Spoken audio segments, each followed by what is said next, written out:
रणजित पाटलांचं 9वी पर्यंत शिक्षण झालंय। घरची वडिलोपार्जित 10 एकर शेती आहे। रणजित पाटलांना 2 भाऊ आहेत। घरात एकत्र कुटुंब पद्धतीचे संस्कार झालेल्या पाटलांना शेती करणं सोपं होतं। मजुरांशिवाय शेती करणारं हे पाटील कुटुंब नफ्याची शेती करण्यात यशस्वी आहे। वडिलांसोबत शेतीत रमणारे रणजित पाटील यांनी 2005 सालापासून केळीची शेती करायला सुरुवात केली। सुरुवातीला केळीच्या कंदापासून पारंपरिक पद्धतीनं केळीची शेती करणारे रणजित पाटील सध्या टिश्यू कल्चर केळीचं पीक घेत आहेत। माझे शिक्षण 9वी पास। आमची एकत्रित पद्धतीची शेती 10 एकर शेती। आम्ही 3 भाऊ, मी स्वतः 2 नंबर संजय पाटील, 3 नंबर संदीप पाटील। एकत्रित कुटुंबामध्ये शेती करण्याची पद्धत, पिकं ही पारंपरिक पिकं म्हणजे भात, नाचणा, भुईमूग। अगदी म्हणजे माझे वडील होते त्यावेळेपासून मी वयाच्या माझ्या 15-16व्या वर्षापासून त्यांच्याबरोबर शेती करू लागलो। पण ही पारंपरिक पद्धतीची शेती, त्यावेळी एक काळा तीळ म्हणून पीक होतं, ते सुद्धा आम्ही पीक करत होतो। त्याच्यानंतर भुईमुगाचं पीक आलं, त्याच्यात सावा बर्गा ही जुनी पिकं होती। आता ती इतिहास जमा झालेली आहेत पिकं सावा बर्ग्यासारखी। आता भात, नाचणा, भुईमुग ही पिकं आता सध्या आम्ही करतोय। कंद लागवडीच्या माध्यमातून केळीचं पीक घेत असल्यानं उत्पादनावर मर्यादा येत असल्याचं रणजित पाटलांच्या लक्षात आलं। मग त्यांनी आधुनिक पद्धतीनं केळी लागवडीचा निर्णय घेतला, पण त्यासाठी पुरेसं भांडवल नव्हतं। मग त्यांनी बँक ऑफ महाराष्ट्र आणि आजरा शेतकरी सहकारी संघाकडून कर्ज घेतलं। त्यानंतर खऱ्या अर्थानं आधुनिक केळी शेतीला सुरुवात झाली। आम्हाला याच्यातलं एवढं ज्ञान नव्हतं, माहिती नव्हती, कशा पद्धतीनं करावं, काय करावं, हे सगळं आम्हाला आनंदराव चौगुले ठिपकुर्डीचे ह्याने आम्हाला मार्गदर्शन केलं। आणि त्यावेळेपासून मी कंदाच्या बागा करत आलो। त्यावेळी माझे मित्र नामदेव पाटीलने आम्ही दोघांनी मिळून कंदाच्या बागा केल्या। अगदी मी सुरुवातीला 300 कंद आणले आणि 300 कंदापासून मी केळीच्या बागेची सुरुवात केली। तर त्यावेळेपासून मी अगदी म्हणजे मातृवृक्षापासून निघणारा एक गड्डा काढायचा, त्याचं वय साधारणपणे बघायची, त्याचे वय तपासत असताना त्याला कडी किती आहेत, ते 6 महिन्याचा आहे का, 7 महिन्याचं पिल्लू आहे का, याची तपासणी करून आम्ही अशा पद्धतीच्या लागणी आजपर्यंत करत होतो। आणि तशा पद्धतीच्या लागणी करत असताना म्हणावं त्या पद्धतीनं ती आम्हाला शेती जवळजवळ मला 5 ते 6 वर्ष जमली नाही। साधारण 2012-13 पर्यंत त्या पद्धतीची शेती जमली नाही। पण निश्चितपणानं मी 300 कंदावरून आज सर्वसाधारणपणे 6-7 हजार कंद लावून अशा पद्धतीची मी बागायत ही तयार केली। 7 नोव्हेंबर 2013 रोजी रणजित पाटलांनी त्यांच्या मित्रांच्या मार्गदर्शनानुसार G9 जातीच्या टिश्यू कल्चर रोपांची 33 गुंठे क्षेत्रावर लागवड केली। त्यापूर्वी जमिनीची योग्य मशागत करण्यावर अधिक भर दिला।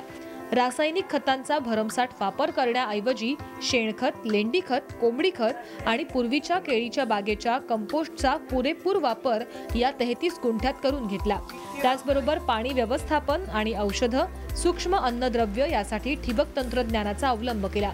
त्यामुळे आज त्यांच्या बागेतलं केळीचं पीक जोमदार असल्याचं रणजित पाटलांचं प्रामाणिक मत आहे। यापूर्वी आम्ही कशा पद्धतीने शेती करत होतो, वारेमाप रासायनिक खतं वापरायची आणि तशा पद्धतीने ही शेती करायची असं नियोजन होतं।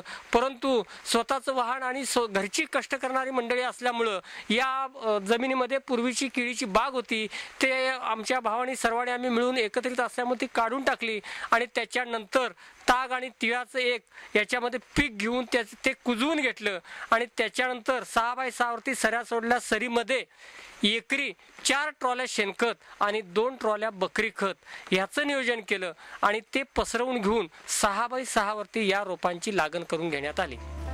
रणजित पाटलांनी आपल्या 33 गुंठे क्षेत्रावर 6 फूट बाय 6 फुटाच्या अंतरावर केळी पिकाचं नियोजन केलंय।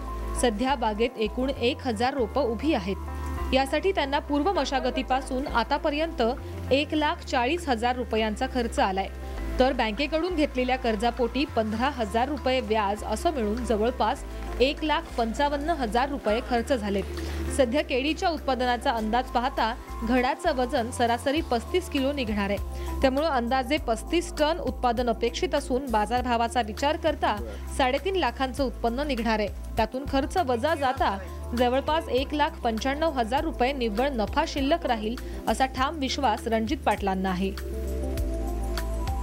190 ते 200 टन सेंद्रिय कर्ब तयार झालेला आहे असं माझं स्वतःचं एक प्रामाणिक मत आहे। कारण यापूर्वी या जमिनीमध्ये सलग 3 वर्ष केळीचं पीक होतं। हे केळीचं पीक होतं त्यावेळेला येणाऱ्या केळीच्या झाडाला येणारी पानं, येणारं केळफूल आणि शेवटी असणारे केळफूल, येणाऱ्या केळीच्या साईडनं कंद, हा सगळा कच्चा माल 1 वर्षामध्ये सर्वसाधारणपणे 70 टन कंपोस्टिंग होऊ शकतंय असं माझं एक स्वतःचं मत आहे. ते कसं तर केळीच्या जीवनामध्ये सर्वसाधारणपणे 34 ते 35 पानांची रचना केली जाते. 34 ते 35 पानं, जर प्रत्येक पानाचं वजन जर अर्धा किलो जर धरलं तर 17 किलो हा कच्चा माल या जमिनीवर कुजला जातो. जर केळीच्या बुंदाचं सर्वसाधारणपणे एक 25 किलो जर वजन धरलं तर ते एक पर प्लांट 25 किलो कुजलं जातंय. प्रत्येक सर्वसाधारणपणे जमिनीमध्ये निर्माण झालेली जी कंद आहेत ते जर कंद सर्वसाधारणपणे जर 10 किलो, एक 10 ते 12, सर्वसाधारणपणे जास्तीत जास्त 15 पर्यंत जर धरले तर साधारणपणे एका गड्ड्याचं वजन जर आपण आतल्या आत जर जमिनीत 1 किलोचं धरलं तर 15 किलो ते धरलं जातंय. म्हणजे 25 अधिक 15 40 आणि पानांचं वजन एक 17-57 किलो आणि पुढं शेवटी बाहेर पडणारं जे केळफूल आहे ते साधारण 3 किलोचं. ते असं मिळून जर एक 60 किलो एका पर प्लांटच्या ठिकाणी 36 स्क्वेअर फूट जागेमध्ये हा सेंद्रिय कर्ब तयार होऊ शकतो 60 किलोचा. असा जर सेंद्रिय कर्ब जर तयार झाला तर साधारणपणे एकरी 6x6 प्रमाणे 1210 झाडं बसतात.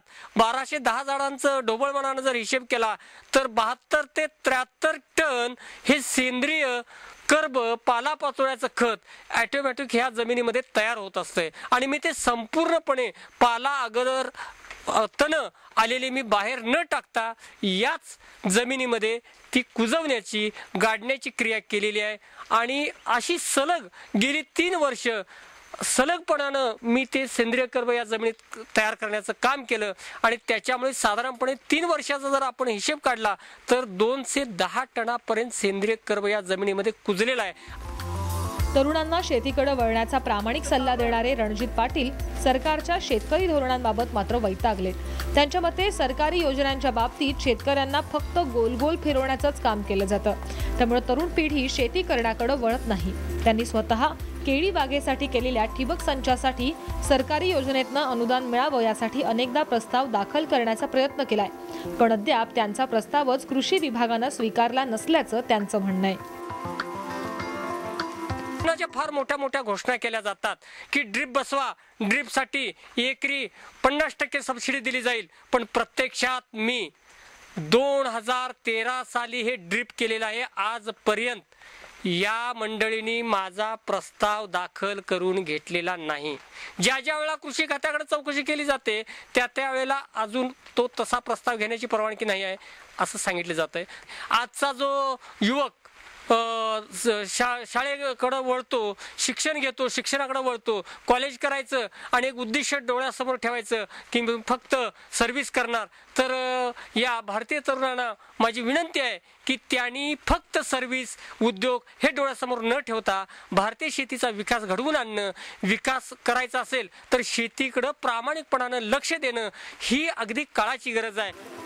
रणजित पाटलांच्या एकत्र कुटुंब पद्धतीमुळे त्यांना शेती कामासाठी बाहेरच्या मजुरांची गरज भासत नाही. त्याचबरोबर सगळी कामं घरातल्या मंडळींकडनं वेळच्या वेळेत पूर्ण केली जातात. त्यांची मुलं पुतणे शिक्षण घेत शेतीत काम करतात तर त्यांचे भाऊही त्यांच्याच बरोबरीनं शेतात राबतात. या सर्व कुटुंबियांना एकत्र ठेवण्याचं काम रणजित पाटील यांच्या आई करतात. माझी 3 मुलं, मी आपलं काय सांगीन ते ऐकतात आणि त्या शब्दात बसतात. मी सांगीन त्याप्रमाणे अजून ती वागलेली आहे, तर कुठं आपली बाजूस हे झाली नाहीत.